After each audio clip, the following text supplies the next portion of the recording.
Hello students, welcome back to virtual physics classes. आज का topic है electric field due to a point charge placed in a dielectric medium in Gauss law. यहाँ पे एक charge लेना है, उस चार्ज को हमें कहाँ रखना है? एक डाइलेक्ट्रिक मीडियम के अंदर रखना है। उस चार्ज की वजह से value of electric field calculate करना है और गॉस लॉ डेराइव करना है। एग्जाम के पर्पज से मोस्ट इंपोर्टेंट क्वेश्चन है। यहाँ पे एक डेरिवेशन पार्ट है जो कि हमें सिंप्लीफाई करना है। ठीक है, थोड़ा सा लेंथी है बट हम इसको स्टेप टू स्टेप करेंगे तो आपको भी बहुत इजी एक्सप्लेनेशन लगेगा। ठीक है, लेक्चर को स्टार्ट करने से पहले मेरी आपसे एक रिक्वेस्ट है, अभी तक चैनल सब्सक्राइब नहीं किया है तो प्लीज चैनल को सब्सक्राइब कर दीजिए। जैसे मैं एक नया लेक्चर अपलोड करूंगी तो आपके पास नोटिफिकेशन आ जाएगा। और लेक्चर को लाइक कर दिया करो, ज्यादा से ज्यादा अपने क्लासमेट्स और अपने रिलेटिव्स को फॉरवर्ड कर दिया करो। ठीक है, करें शुरू। टॉपिक क्या करना है? एक चार्ज लेना है और डाइलेक्ट्रिक मीडियम के अंदर रखना है। तो फर्स्ट स्टेप में हम क्या करेंगे? यहाँ पे we take a plus Q charge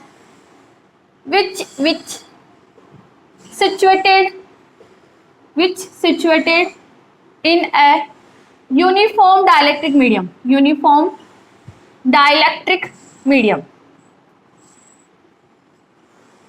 ठीक है, फर्स्ट स्टेप आप भी लिखो। हमने यहाँ पे क्या करा है? एक चार्ज लिया है।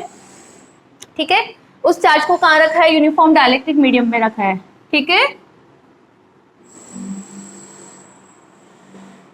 तो आप भी यहाँ पे एक प्लस क्यू चार्ज ले लो और ये हमने डिफाइन कर दिया यूनिफॉर्म डाइलेक्ट्रिक मीडियम। अब देखो डाइलेक्ट्रिक मीडियम, अब अच्छे से देखो, इधर प्लस क्यू चार्ज है। प्लस क्यू चार्ज की वजह से इलेक्ट्रिक फील्ड होगा नहीं होगा? होगा ना, इलेक्ट्रिक फील्ड होगा। Plus Q charge particle point charge है तो उसकी वजह से इलेक्ट्रिक फील्ड होगा। तो ये इलेक्ट्रिक फील्ड क्या करेगा? इस डाइलेक्ट्रिक मीडियम को पोलराइज कर देगा। क्या कर देगा? डाइलेक्ट्रिक मीडियम को पोलराइज कर देगा। ठीक है, तो यहाँ पे लिखो second step, step 1, step 2, the atoms of dielectric medium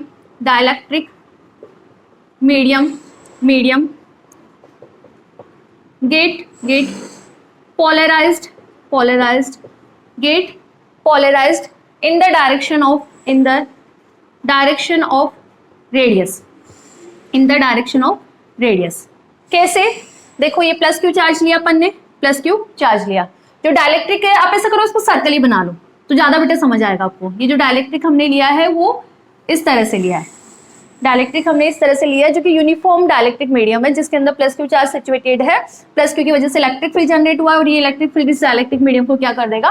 polarise कर देगा। अब कैसे पोलराइज करेंगे इसके एटम्स को? In the direction of radius. Radius कैसे होती है? देखो इस तरह से ना, इस तरह से होती है।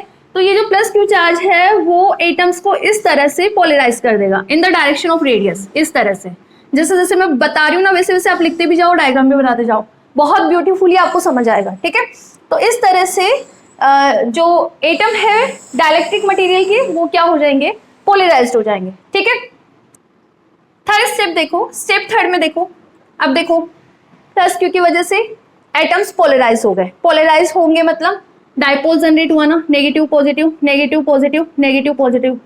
पोलराइजेशन आप इसे तो बोलते हो कि जो इंड्यूस डाइपोल जनरेट हो जाता है। इस तरह से यहाँ पे डाइपोल जनरेट हो गए। ठीक है, तो ड्यू टू पोलराइजेशन जो नेगेटिव चार्ज का डिस्ट्रीब्यूशन है वो पॉजिटिव चार्ज की तरफ आ जाएगा, या फिर हम बोले the distribution of negative charges toward the positive charge and the distribution of positive charge get away from it.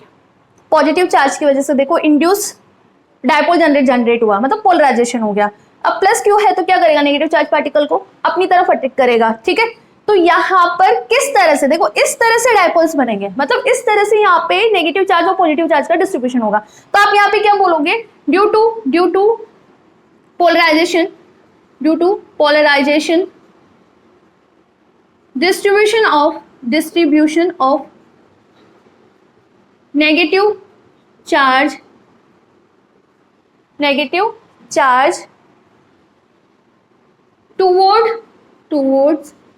towards it and distribution of positive charge away from it। क्यों? Because positive के बीच में क्या होगा? Repulsion होगा। तो तो basically हम बोले यहाँ पर इसका डायग्राम इस तरह से बनाना प्लस क्यू की वजह से, बेसिकली हम बोले यहाँ पे, तो आप क्या बोलोगे यहाँ पे कि इस तरह से यहाँ पर, इस तरह से यहाँ पर डिस्ट्रीब्यूशन हो जाता है चार्ज का। ये जो नेगेटिव है वो तो पॉजिटिव चार्ज की तरफ आ जाएंगे डायपोल्स के, और जो पॉजिटिव चार्ज है वो दूर चल जाएंगे, अवे फ्रॉम इट। ठीक है, तो आप थर्ड स्टेप में क्या लिखोगे, due to polarization distribution of negative charge towards it and the distribution of positive charge away from it. इन सब की प्रोसेस में इलेक्ट्रिक फील्ड इंटेंसिटी पे कोई फर्क नहीं पड़ेगा। ठीक है, इलेक्ट्रिक फील्ड की जो इंटेंसिटी है वो की वही रहेगी, प्लस क्यू की वजह से जो आपका यहाँ पे इलेक्ट्रिक फील्ड जनरेट हो रहा था उसकी इंटेंसिटी पे कोई फर्क नहीं पड़ेगा। ठीक है, so there are no change in intensity of electric field. So we define here A is electric field, P is polarization and capital D is displacement in the direction of radius। इस direction of radius के toward ही हम उसको समझाएंगे। पहले आप ये तीनों step देखो, तीनों स्टेप में कोई दिक्कत है क्या, रिवाइज कर देती हूँ। फर्स्ट स्टेप में प्लस क्यू चार्ज लिया, डाइलेक्ट्रिक मीडियम के अंदर रख दिया, प्लस क्यू की वजह से इलेक्ट्रिक फील्ड होगा KQ/R²। ये इलेक्ट्रिक फील्ड क्या करेगा, इस डाइलेक्ट्रिक मीडियम को पोलराइज कर देगा। ये लो पोलराइज कर दिया, कैसे पोलराइज करेगा, पोलराइजेशन का मतलब होता है क्या है, इंड्यूस डायपोल जनरेट हो जाते हैं। ठीक है, किस तरह से पोलराइज करेगा, in the direction of radius. तो हमने इस तरह से ये डायग्राम बना दिया। अब देखो जैसे ये पोलराइज हो गया, पोलराइज होने की वजह से प्लस क्यू चार्ज है तो नेगेटिव चार्ज पार्टिकल को तो अपनी तरफ अटैक करेगा। तो यहाँ पर जो इलेक्ट्रॉन्स या हम बात करें नेगेटिव चार्ज पार्टिकल है उनका यूनिफॉर्म डिस्ट्रीब्यूशन हो जाएगा फ्रॉम इट, मतलब इसकी तरफ, और जो पॉजिटिव चार्ज है वो दूर चल जाएंगे। यूनिफॉर्म डिस्ट्रीब्यूशन होगा पॉजिटिव चार्ज का, बट अवे फ्रॉम इट, इस प्लस क्यू चार्ज से अवे होगा। ठीक है, यहाँ तक लिखो, उसके बाद नेक्स्ट स्टेप में आपको बता दूं क्या होगी। नेक्स्ट स्टेप देखो, नेक्स्ट स्टेप में क्या करना है, हमें क्या बताना है, देखो इन सब प्रोसेस में इलेक्ट्रिक फील्ड इंटेंसिटी पे कोई फर्क नहीं पड़ेगा। ठीक है, स्टेप 4, इफ यहाँ पे डायरेक्ट कैसे लिख लो, and E P and capital D are electric field polarization and displacement, electric displacement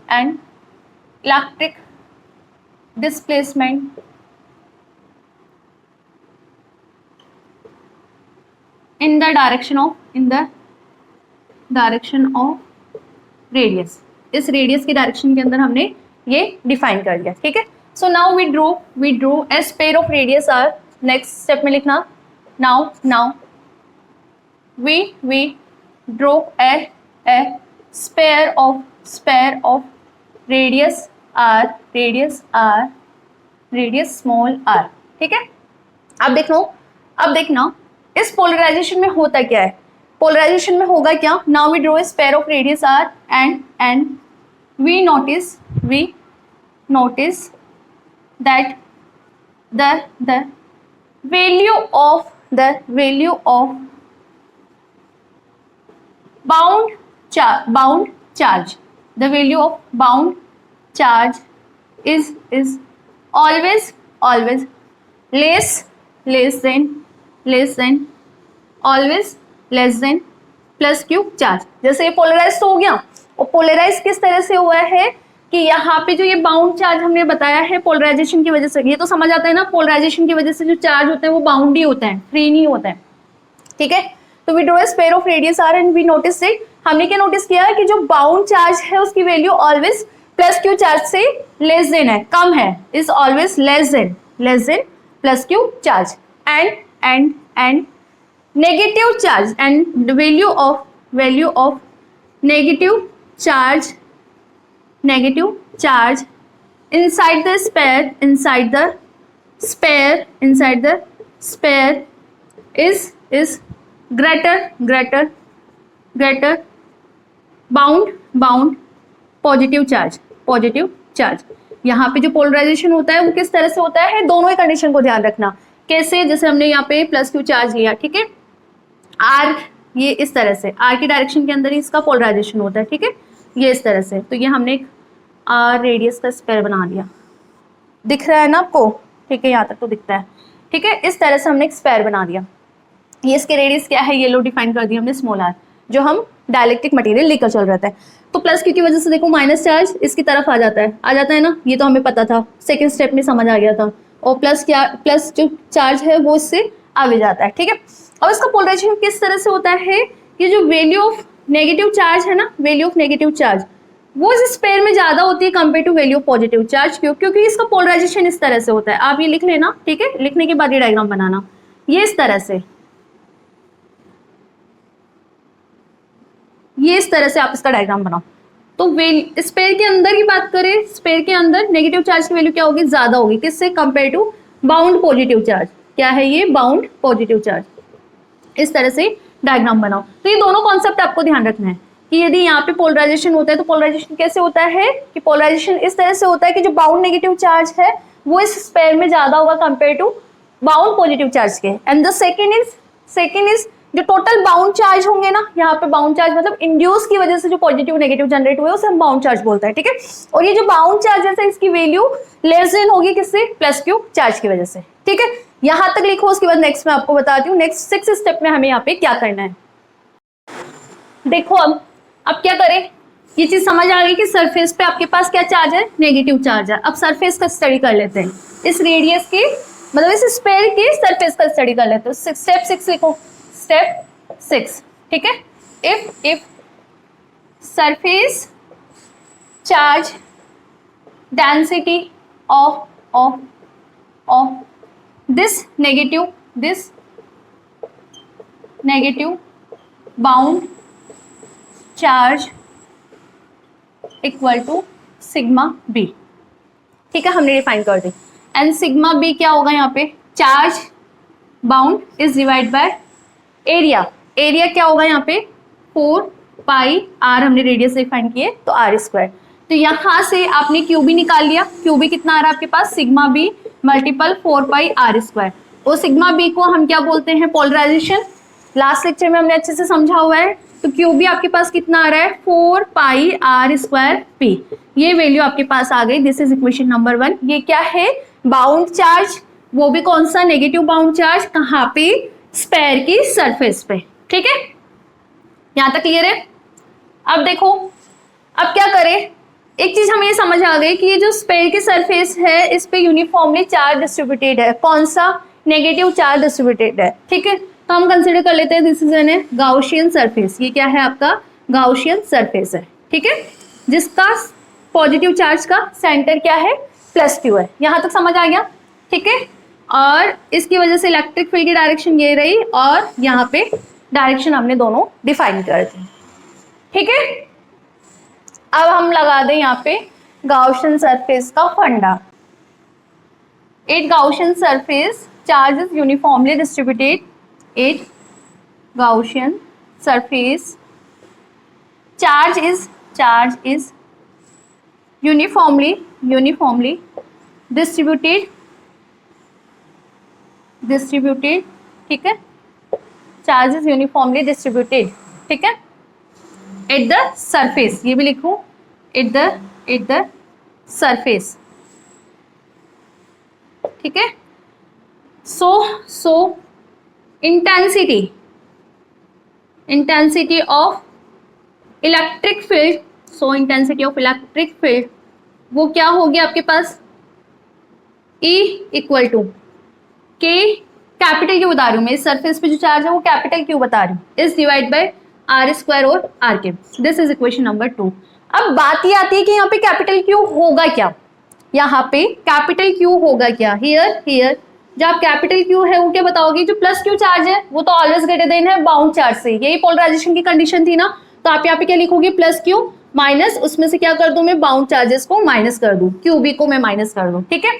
Q B मैं ऑलरेडी कैलकुलेट कर चुकी हूँ, इक्वेशन नंबर 1 से पुट कर दूं यहाँ पे, ठीक है, पुट करो। तो आप यहाँ पे चार्ज निकाल लोगे, कैसे निकालोगे, देखो सिंप्लीफाई कर लो इसको।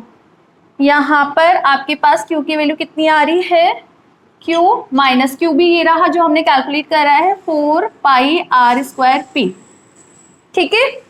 अब क्या करना है, क्यू निकाल लिया तो ए आपके पास क्या आएगा बताओ, क्यू की वैल्यू पुट कर दो from equation number 2, from equation 2 ए आपके पास कितना आएगा, के को 1/4 पाई एप्सिलॉन लिख लेते हैं, ठीक है। आर स्क्वायर, ये रहा आर स्क्वायर, क्यू पुट करना है, Q is the small Q minus का 4 पाई आर स्क्वायर, ये कैपिटल पी। ये वैल्यू ऑफ इलेक्ट्रिक फील्ड हमारे पास कैलकुलेट होकर आ रही है, दिस इज इक्वेशन नंबर 3, ठीक है। एंड वी नो, एक बार लिख लो आप, समझ आ जाएगा। वी नो पोलराइजेशन पी हम डिफाइन करते हैं एप्सिलॉन नॉट जाई और ई। ई हमने कैलकुलेट कर रखा है तो पुट करो यहाँ पे। जैसे हम पुट करेंगे तो आपके पास पोलराइजेशन क्या आएगा, निकाल लो। ई पुट करो 1/4 pi epsilon naught R square, यहाँ पर क्या है आपके पास Q minus 4 pi are square P, ये वैल्यू है, ठीक है। अब देखो यहाँ पे एप्सिलॉन नॉट से तो एप्सिलॉन नॉट कैंसिल हो जाएगा ना। करें यहाँ पे सिंप्लीफाई, क्या आएगी आपके पास वैल्यू, करके देख लो। P इक्वल टू यहाँ पे आ गया आपके पास chi Q upon 4 pi are square, ठीक है, अंदर मल्टीप्लाई कर दो। जाई 4 पाई से 4 pi cancel, R square P upon R square, ठीक है। यहाँ पे आर स्क्वायर से आर स्क्वायर कैंसिल, ठीक है। इसको मैं इधर लेकर आऊंगी तो आपके पास P कॉमन ले लो तो 1 प्लस जाई बचा, this is equal to chi Q upon 4 pi are square. यहाँ तक लिखो, इसके बाद का डेरिवेशन में समझाती हूँ क्या होगा। यहाँ से आपके पास P की वैल्यू, पोलराइजेशन की वैल्यू कितनी आ रही है, Q is divide by chi Q upon 4 pi are square 1 plus chi, दिख रहा है ना आपको, ठीक है। अब P पता लग गया तो कैपिटल Q बता दोगे क्या, कैपिटल Q ये रहा आपका, यहाँ पे वैल्यू P पुट कर दो। सो ये लिखना आप Q, फिर इसके अंदर क्या करेंगे Q minus 4 pi are square, value P put कर दो from this equation, this is equation number 3, ठीक है। इक्वेशन नंबर 3 से पुट करो Q chi upon 4 pi are square 1 plus chi, ये वैल्यू मैंने पुट कर दी किसकी, पोलराइजेशन की। तो आपके पास Q कितना निकल कर आ रहा है, कैलकुलेट करो। देखो स्टेप में वापस आपको रिवाइज करवा दूंगी, एक बार लिखते जाओ आप, ठीक है। तो आपके पास Q आ रहा है Q minus 4 pi are square से ये कैंसिल हो गया, ठीक है। Q जाई अपॉन 1 प्लस जाई, ठीक है। करो इसको आगे सिंप्लीफाई करो, कैसे सिंप्लीफाई करें, Q कॉमन ले लो, 1 माइनस जाई अपॉन 1 प्लस जाई, एलसीएम लोगे तो Q 1 प्लस जाई माइनस जाई अपॉन 1 प्लस जाई, ठीक है। तो Q आपके पास कितना आ रहा है, Q इज डिवाइड बाय जाई से जाई कैंसिल 1 प्लस जाई, ठीक है। This is equation number 4। Electric field क्या था आपका, सो इलेक्ट्रिक फील्ड निकाल लो। इलेक्ट्रिक फील्ड क्या था, E equal to K Q upon R square R के, ये था ना। पुट कर दो यहाँ पे वैल्यू, Q की वैल्यू पुट करो तो E आपके पास कितना आ रहा है, K को लिख लो 1/4 पाई एप्सिलॉन नॉट, Q अपने पास आर स्क्वायर ऑलरेडी नीचे 1 प्लस जाई, और ये लो आर कैप, ठीक है। लिखो यहाँ तक, देखो अब 1 प्लस जाई क्या जानते हैं हम, ये किसके बराबर होता है, रिलेटिव परमिटिविटी के बराबर, ठीक है। तो आपके पास इलेक्ट्रिक फील्ड की वैल्यू E कितना आ रहा है यहाँ पे, E आपके पास आ रहा है 1/4 pi epsilon not, Q is divide bye, इसको मैं क्या लिखूं बेटा, एप्सिलॉन, ठीक है, एप्सिलॉन R, और ये रहा आपके पास आर स्क्वायर। आगे देखो एप्सिलॉन R आपके पास क्या होता है, एप्सिलॉन अपॉन एप्सिलॉन नॉट। सो हम यहाँ से क्या बोल सकते हैं कि एप्सिलॉन R एप्सिलॉन नॉट किसके बराबर है, एप्सिलॉन के बराबर है। तो हम यदि यहाँ पुट कर दें तो आपके पास इलेक्ट्रिक फील्ड कितना आ रहा है बेटा, 1/4 pi epsilon Q upon R square, ठीक है। गॉस लॉ समझ आता है क्या आपको, पढ़ा हुआ है ना, गॉस लॉ पढ़ा हुआ है ना आपका। गॉस लॉ क्या बोलता है, Gauss law states the outward flux is equal to 1/एप्सिलॉन ऑफ टोटल चार्ज, ये बोलता है ना गॉस लॉ। तो हम यहाँ पे क्या बोलेंगे कि A डॉट dA किसके बराबर होगा, charge is divide by epsilon, ठीक है। And if rho is the volume charge density of the sphere, ठीक है। तो आप यहाँ पे चार्ज क्या बोलोगे, कितना आएगा आपके पास, रो dv, ठीक है। यहाँ पे हमने वैल्यू ऑफ चार्ज भी निकाल ली। एंड वी नो रिलेशन, लिख लो यहाँ पे, and we know relation between E and D। E और D के बीच में क्या रिलेशन होता है बताओ, E और D के बीच में क्या रिलेशन होता है, आप लिखते हो ना D equal to epsilon E, या फिर हम E को बोले तो किसके बराबर आता है, D is divide by epsilon. तो पुट कर दो इस इक्वेशन में, जैसे हमने ये दोनों वैल्यूज इस इक्वेशन में पुट करी तो integration 1 upon epsilon d dot da किसके बराबर आ रहा है, क्यू को आप ये पुट कर दो रो dv, और ये लो 1 अपॉन एप्सिलॉन। क्लियर है, ठीक है। अब देखो 1 बाय एप्सिलॉन से 1 बाय एप्सिलॉन कैंसिल, ठीक है। तो आपके पास है integration d dot da equal to volume rho dv, लिखो यहाँ तक। अब देखो गॉस डाइवर्जेंस थ्योरम क्या बोलता है, लिखो यहाँ पे Gauss divergence theorem, Gauss divergence theorem क्या बोलता है कि ये जो d डॉट da है वो किसके बराबर होगा, integration of del dot d dv, होता है नहीं होता, होता है ना। तो क्या हम इसको लिख सकते हैं, यहाँ पे लिख सकते हैं, तो लिख दो। जैसे हम इसको यहाँ पे रिप्लेस करेंगे डेल डॉट d dv किसके बराबर है, इंटीग्रेशन ऑफ रो dv, तो यहाँ से आप क्या बोलोगे, जल्दी बताओ, यहाँ से आप क्या बोल सकते हो, क्या आपका स्टेटमेंट आ रहा है, क्या स्टेटमेंट आ रहा है कि जो डेल डॉट d है वो किसके बराबर है, आपके पास रो फ्री के बराबर है। And this is differential form of Gauss law, है या नहीं, ठीक है। तो इस तरह से आपका कंप्लीट डेरिवेशन सिंप्लीफाई हो गया। स्टेप्स एक बार इधर देख लो, मैं रिपीट कर रही हूँ। प्लस क्यू चार्ज हमने कंसीडर किया डाइलेक्ट्रिक मीडियम में, किसमें, डाइलेक्ट्रिक मीडियम में, ठीक है। ये डाइलेक्ट्रिक मीडियम में हमने कंसीडर किया। इस प्लस क्यू चार्ज की वजह से इलेक्ट्रिक फील्ड जनरेट हुआ, ये लो इलेक्ट्रिक फील्ड हमने जनरेट कर दिया। इलेक्ट्रिक फील्ड जनरेट हो गया तो ये जो डाइलेक्ट्रिक है आपका वो क्या हो गया, गेट पोलराइज्ड हो गया। अब वो पोलराइज कैसे हो रहा है, in the direction of radius, इस तरह से पोलराइज हो रहा है। पोलराइज का मतलब होता है क्या है, इंड्यूस डायपोल जनरेट हो गए, इंड्यूस डायपोल जनरेट हो गए। अब इंड्यूस डायपोल जनरेट हुए तो प्लस और नेगेटिव चार्ज दोनों होंगे, तो जो नेगेटिव चार्ज है वो कहाँ आएंगे, प्लस क्यू की ओर, क्यों, क्योंकि प्लस क्यू अट्रैक्ट कर लेगा नेगेटिव चार्ज को, तो वो इस तरह से यहाँ पे चार्ज का डिस्ट्रीब्यूशन होगा। ये लो हमने चार्ज का डिस्ट्रीब्यूशन भी बता दिया, प्लस क्यू इससे दूर होंगे और नेगेटिव चार्ज इसके पास होंगे, ठीक है। इंटेंसिटी, इलेक्ट्रिक फील्ड की इंटेंसिटी पे कोई फर्क नहीं पड़ेगा इनसे, ठीक है। और ये पोलराइजेशन कैसे होता है, पोलराइजेशन ऐसे होता है कि जो वैल्यू ऑफ नेगेटिव चार्ज है इनसाइड द स्फीयर वो क्या होगी, ज्यादा होगी कंपेयर टू पॉजिटिव चार्ज के, इस तरह से। पॉजिटिव चार्ज बाहर की साइड होता है, तो value of negative charge inside the sphere हमेशा ज्यादा होगा किससे, प्लस क्यू चार्ज से, ठीक है। And second is plus Q charge कौन सा, ये वाला, ठीक है, इसकी बात कर रही हूँ मैं, ठीक है। एंड ऑलवेज जो प्लस क्यू चार्ज है वो ग्रेटर देन होगा किससे, क्यू बाउंड, ये जो बाउंड चार्जेस होंगे इससे हमेशा ज्यादा होगा, ठीक है।